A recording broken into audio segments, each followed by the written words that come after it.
Let's cross live now to radio host Cary Harrison. Cary, it's great to have you with us here on RT. Now, the OSCE doesn't really matter what it stands for, but it was founded and includes 57 countries, and one of their mandates is freedom of speech. I mean, this is the European Union we're talking about. I mean, these are the guys that invented freedom of speech. And now we have this, no, Russia can't come in, no Russian journalists can come in. What kind of message is this really sending? Well, let me be typically American and say we invented freedom of speech back in the late 1700s when fighting King George and establishing our Constitution. But the Europeans after World War II became much more open to our way of life. Let me read, because you're exactly right here, what the European Union says under its laws. Everyone has the right to freedom of expression. This right shall include freedom to hold opinions and to receive and impart information and ideas without interference by public authority and regardless of frontiers.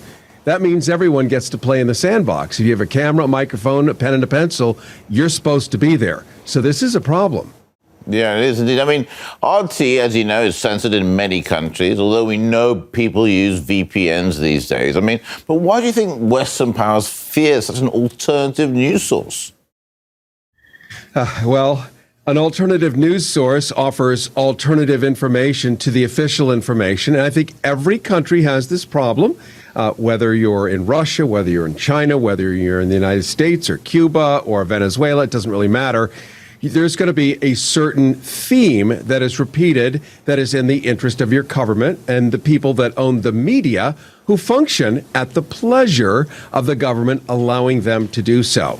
And so it becomes a problem when there is other information that might tease, provoke somebody into different thinking, asking questions, which could be forbidden in certain countries. So why would we, the United States, that has spent $5 billion on Ukraine, for instance, going back to NED and ED, you can look that up, it's super easy.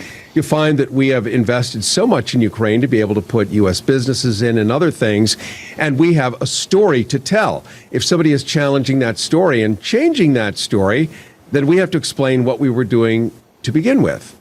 This is neither good nor bad. It's just what's coming into play here, especially now in Poland, which is linking up with NATO and is obviously following the will of not the European Union, but I would imagine the United States.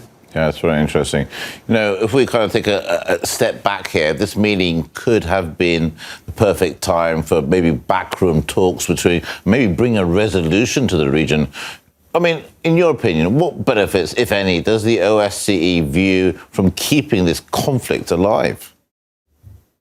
Well, regrettably, and we all know this, it's intuitive, I think, to many of us. And Smedley Butler, a famous U.S. general, said it after World War I, war is a racket. People get rich. If you're making hats, Band-Aids, helmets, uniforms, wool, gloves, rubber, eyeglasses, whatever it is in the world, you're suddenly making a lot of them for every single person, every single side of a war. Those people want this to continue.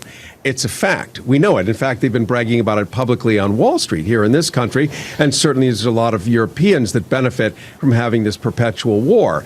If, as everyone is saying, they really want to have peace, then you have to allow that peace to happen in a public place. If you block certain people from covering it, well, then maybe what you're saying is you really don't want peace. I mean, that's, how else does one interpret that?